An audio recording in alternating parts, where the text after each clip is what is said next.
Untuk teman-teman yang ingin mempromosikan bisnisnya atau mendukung YouTube ini, bisa menghubungi nomor gua yang ada di kolom deskripsi. Anjir, kalau ini mah kelewatan anjir jauhnya. Wah, nggak ngotak anjir. Enggak kayak gini-gini juga. Tapi kan lemparan ke dalam itu bukan cuma soal jauh-jauhan. Cerewetan ceking kita, nyerewetin apa aja.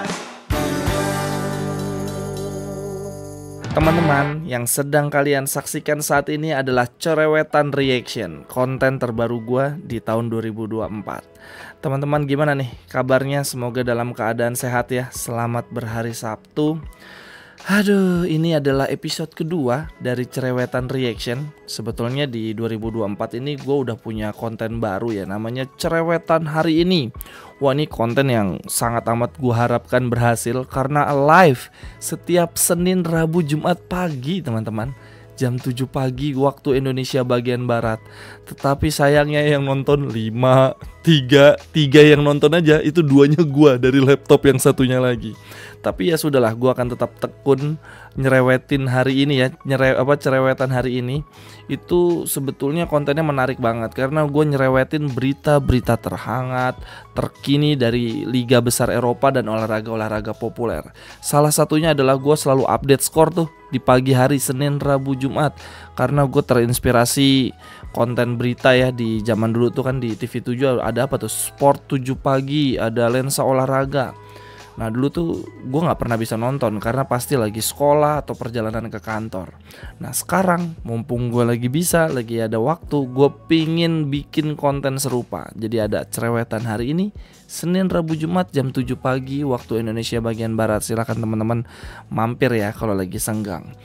Tetapi di bulan Ramadan kontennya gue ubah tuh jamnya. Jadi jam 5 sore waktu Indonesia bagian Barat ada Cerewetan Hari Ini versi ngabuburit. Nah anyway teman-teman, hari ini gue bukan mau bikin konten cerewetan hari ini ya. Gue mau cerewetan reaction. Ini konten yang baru lagi di 2024. Gue mau nyerewetin video-video terhangat, terbaru yang lagi banyak diperbincangkan. Lalu hari ini ada apa sih? Video yang bisa dicerewetin, bisa kita bahas bareng-bareng.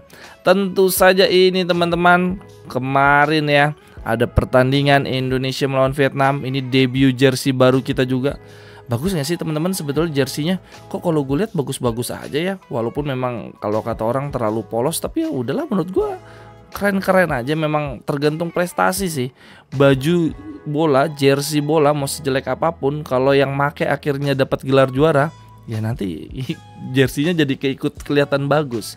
Nah ini teman-teman, gol kita di partai lawan Vietnam yang dicetak oleh Egy Maulana Fikri itu kan berawal dari lemparan ke dalam si Arhan, si pelempar jarak jauh, dan ternyata dikomentarin oleh salah satu akun Twitter namanya Thai Football. Nah dia captionnya bagus, lucu banget nih. I really hate Indonesia long throw. Gue sangat benci dengan lemparan ke dalam Indonesia. Ayo kita lihat bareng-bareng videonya seperti apa. Wah gila, ancang-ancangnya jauh banget. Widih, sinting emang. Itu bisa kayak gitu ya teman-teman. Ancang-ancangnya jauh.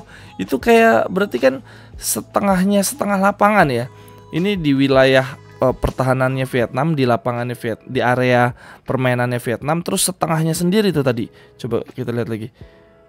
Iya loh, udah sampai setengahnya tuh kan. Gila, ini udah hampir sampai garis tengah loh.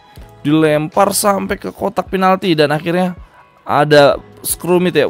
Gila, ada ada kemelut di depan gawang Vietnam. Tapi sayangnya tuh si backnya Vietnam memang kontrol bolanya buruk banget. Akhirnya disambut oleh Egy Maulana Fikri. Gila ya bisa gitu ya teman-teman. Jauh banget dan emang nyebelin sih, susah dikontrol. Itu jadi andalan kita banget. Dan ini menjadi perbincangan teman-teman di Twitter. Pada ngomentarin kan. Nah ini salah satunya nih, ada namanya Cemilan Enjoyer. Ini kalau dilihat dari love merah hitam ini kayak Milanis ini. Terus dia ngomong, the range is impressive, isn't it? Jadi jaraknya nih impresif banget kan. Jaraknya nih jauh banget kan, kata dia gitu. Terus dibalas lagi sama si akun Thailandnya, lemparan ke dalam Indonesia itu seperti, kalau enggak dia mau ngomong begini, ketika kita melawan Indonesia dan Indonesia mendapatkan lemparan ke dalam, itu sama aja kayak kita musuh kita mendapatkan corner. Dia mau ngomong gitu. It's like you lost a corner kick every time. Ya, jadi kayak kita memberikan musuh kita corner kick setiap kali Indonesia mendapatkan lemparan ke dalam. Nah, gue suka banget tapi nih sama balasannya lagi dari si Cemilan. Dia bilang and free from offside too. Jadi kelebihan dari lemparan ke dalam adalah nggak ada aturan offside kan. Jadi kalau sepak pojok atau tendangan bebas itu masih bisa kena offside tuh. Nah, kalau lemparan ke dalam nggak, bebas dari offside. Jadi memang Indonesia benar-benar memanfaatkan lemparan ke dalam itu seperti corner, tetapi bedanya adalah tidak ada offside. Aduh. Terus ada lagi nih yang komentar nih, si Zo, dia bilang, curiga gue si Arkan ini dulunya mantan atletik kali ya, terutama atlet tolak peluru. Terakhir gue lomba provinsi tolak peluru zaman SMA 2016, lemparan gue paling jauh cuma 10 meter, itu pun 5 kg. Ini si Arhan bisa lebih jauh dari 10 meter tuh, gila, jauh banget. Terus ada yang komentar juga, Indonesian throw-ins are much better than their free kick. Wah, ini sebetulnya bisa jadi kritik tersendiri ya. Dia bilang bahwa lemparan ke dalam Indonesia jauh lebih bagus dibandingkan mereka ketika mendapatkan free kick. Wah, nah ini terus fakta menarik juga teman-teman. 2 gol terakhir Indonesia last 2 goal were score from throw-in. 2 gol terakhir Indonesia semua berasal dari lemparan ke dalam. Terakhir kali Indonesia mencetak gol juga melalui lempar ke dalam, yaitu ketika melawan Jepang. Emang iya ya? Gue lupa ya. Tapi kalau kayak gini ceritanya kan ya berarti kita nggak bagus-bagus banget, masa selalu ngandelin lemparan ke dalam. Terus ada lagi nih yang bilang nih, K-pop Arshid, dia bilang in Football Manager Arhan, nilai rating Arhan dalam lemparan ke dalam adalah 19/20. Nyaris sempurna anjir. Aduh, Arhan gila ya. Jadi bahan perbincangan di jagat raya. Sampai ada orang bisa ingat ya, gol kita, 2 gol terakhir timnas kita ternyata dari lemparan ke dalam. Dan ngomong-ngomong soal atletik, ini ada juga nih yang bilang tutorial latihan lemparan ke dalam. Emang iya ya, gue jadi penasaran. Ini Arhan ceritanya latihan lemparan ke dalam teman-teman. Ini apa nggak takut patah anjir badan kayak gitu? Kayaknya boleh juga tuh Inter ngelatih Di Marco, ngelatih Dumfries buat lemparan ke dalam macam gini anjir. Anjir kalau ini mah kelewatan anjir jauhnya. Wah, nggak ngotak anjir. Enggak kayak gini-gini juga. Tapi kan lemparan ke dalam itu bukan cuma soal jauh-jauhan, harus punya visi juga nih, gua lempar ke sudut mana, akurasinya juga perlu di. Teman-teman yang ingin membeli jersey Inter, jersey home, away, jersey ketiga, atau bahkan jersey transformer dengan harga terjangkau dan sekaligus turut membantu mengembangkan, mendukung YouTube Cerewetin Inter, silakan membeli di akun Tokopedia dan Shopee gue ya. Jersey-nya bisa custom nama dan juga nomor punggung, atau kalau teman-teman mencari jersey Inter di tahun-tahun lawas dan juga jersey klub-klub lainnya, bisa juga. Silakan langsung aja ya, cek kolom deskripsi, di situ ada link untuk pembelian jersey dan juga kontak gue. Terima kasih. Nah, yang berikutnya teman-teman, gue ingin mengajak teman-teman semua untuk melihat peraturan melakukan lemparan ke dalam. Karena sekali lagi lemparan ke dalam tuh bukan cuma soal jauh-jauhan, tapi juga soal akurasi, soal visi ya, ini mau gue lempar ke arah mana ya. Tetapi di luar itu semua percuma kita lakukan lemparan dalam jauh, akurat, dan visinya bagus kalau tidak sesuai dengan kaidah-kaidah dari FIFA ya, dari peraturan sepak bola. Nah, ini adalah aturan dari lemparan ke dalam. Oke. Pertama, play the ball before you go beyond your head. Oh, harus sebelum kita jalan harus udah dilempar dulu, terus harus ada di atas kepala. Don't jump ya. Jangan tadi apa aja. Pertama, sebelum kita masuk ke lapangan bolanya udah harus dilempar dulu. Berarti itu harus di belakang garis. Terus peraturan yang kedua adalah don't jump. Tadi ada kebaca don't jump. Oh ya. Keep your feet on the ground. Oh, nggak boleh ngangkat kaki berarti. Apalagi nih tadi nih, ulang. Play the ball before you go. Oke. Bola harus dilempar dulu sebelum kita masuk, jelas. Tidak boleh lompat, jelas. Kaki harus nempel di tanah, oke. Oh ya, 3 peraturan doang sih yang disebut tadi di sini. Yang pertama adalah 1, bola harus dilempar ke lapangan dulu sebelum kita masuk ke lapangan. Jadi nggak boleh tuh kita udah masuk ke lapangan bolanya belum dilempar. Lalu yang kedua adalah bola harus ada di atas kepala kita, nggak boleh di bawah, nggak boleh di samping gitu ya, benar-benar harus di atas kepala.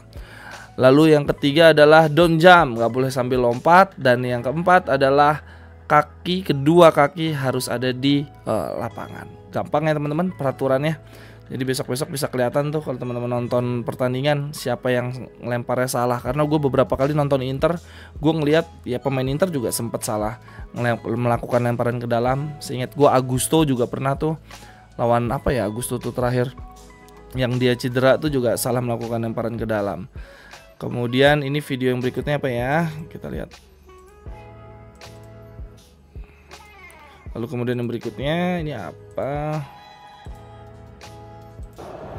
Aksi Pratama Arhan oh ini lemparan ke dalam ketika Arhan Indonesia lawan Argentina, dibilangnya mengecoh pemain Argentina. Nah, ini si Arhan nih. Wah, anjir ngapain diikutin? Wah, anjir emang bahaya sih. Arhan tuh emang gila sih lemparan ke dalamnya. Bisa gitu anjir. Oh ini maksudnya ngecoh tuh si pemain nomor 27 ini siapa sih? Dikiranya Arhan mau ngelempar deket kali ya, dia nggak tahu nih kalau Arhan ternyata sejauh itu lemparan ke dalamnya ya, sampai dipepet terus. Arhannya juga lama banget ancang-ancangnya. Oh ini dia nggak bisa mundur sih. Nah tuh sampai diikutin, udah kayak tendangan bebas. Ternyata sejauh itu anjir. Jadi si pemain Argentina yang nomor 27 dia bahkan nggak tahu itu si Arhan mau lempar sejauh itu ya, dia dipepet terus dikiranya mau ngelempar ke teman terdekat kali. Lalu kemudian teman-teman, ternyata lemparan ke dalam yang sangat jauh dari Arhan itu dia bukan yang pertama. Yang mempelopori ini ada pemain namanya Rory Delap. Ini katanya adalah pemain yang mempelopori lemparan ke dalam jarak jauh ya. Yuk kita coba kita lihat aja. Sejauh apa sih? Sama-sama sayap kiri lagi. Wanying. Enjoy 97 detik Rory Delap throw-in. Oh ya. Anjir, sama-sama sayap kiri. Jangan-jangan emang paling enak lempar dari kiri kali ya. Atau Arhan tahu belajar dari Delap kali ya. Tadi berbuah asis. Sekarang kanan anjir. Loh, tadi dia sayap kiri, sekarang sayap kanan. Jangan-jangan kanan kiri dia yang lempar. Oh, ini kanan lagi. 2 kali pantulan selalu ya. Lemparan yang pertama disundul sama temennya, terus diselesaikan dengan teman yang lain. Loh, gue jadi bingung. Ini sayap kiri lagi. Jadi sayap kanan apa sayap kiri sih Delap? Bisa gitu. Terus kalau dipikir kenapa Arhan nggak gitu juga ya? Di kanan di lemparan ke dalam sisi kanan dia yang ngambil, kiri juga dia yang ngambil. Apa teman-teman pernah lihat si Arhan tuh kalau lakukan lemparan ke dalam dia kanan kiri atau kiri doang? Oke, kita lanjut ke yang berikutnya teman-teman. Video yang terakhir yang mau gue ajak cerewetin, gue lagi suka banget nih pemainnya Islandia ya, namanya Gudmundsson. Dia diincar oleh Inter nih. Dia second striker dan kemarin dia baru aja membantai Israel ya 1-4 di kualifikasi Euro. Sebelumnya sempat tertinggal dulu oleh Zahavi, lalu kemudian si Gudmundsson mencetak hat-trick. Gue ingin mengajak teman-teman, mungkin di sini ada yang Interisti yang nonton ya, seberapa bagus si Gudmundsson ketika membela tim nasional. Kalau di Genoa sih udah terbukti lah. Ini yang pertama ada tendangan bebas kaki kanan teman-teman. Inter butuh banget pemain yang bisa cetak gol dari tendangan bebas. Lalu kemudian ini sangat dingin ya, menggocek one to man dengan kiper. Lalu kemudian gol yang ketiganya kita lihat. Oh, bola pantul. Tuh, second striker bisa ada di depan gitu kan, luar biasa banget ya teman-teman kalau dipikir. Coba kita lihat ulang lagi ya. Seorang second striker bisa tendangan bebas, ini yang sangat Inter butuhkan. Lalu kemudian menggocek satu pemain, dia ada di tengah ya. Dia false nine kali ya, di Islandia main jadi false nine kayak teman-teman ya. Wis, gokil. Menggocek satu pemain, kemudian one-on-one sama kiper. Nah, yang ketiga ini tadi lagi-lagi instingnya si Gudmundsson menerima bola rebound ya sendirian saja, berarti dia punya insting, killer insting juga nih, di kotak penalti bisa sendirian saja. Oke teman-teman, kayaknya cerewetan reaction yang episode kedua sudah di sini dulu. Mungkin teman-teman di sini ada yang punya kritik, saran. Gue mau coba membuat rutin nih cerewetan reaction, tapi memang lagi bingung video apa ya. Hari ini kayaknya video yang menarik adalah videonya si Arhan. Oh, teman-teman mungkin di sini ada usul mau minta gua mereaction, cerewetan reaction video apa, silahkan tuliskan di kolom komentar ya. Nanti gue cari-cari videonya di TikTok lalu gue buat untuk kontennya. Terima kasih teman-teman atas kebersamaannya. Sehat-sehat terus, rezeki berlimpah untuk teman-teman dan keluarga. Sampai ketemu di cerewetan-cerewetan berikutnya. Bye bye, thank you.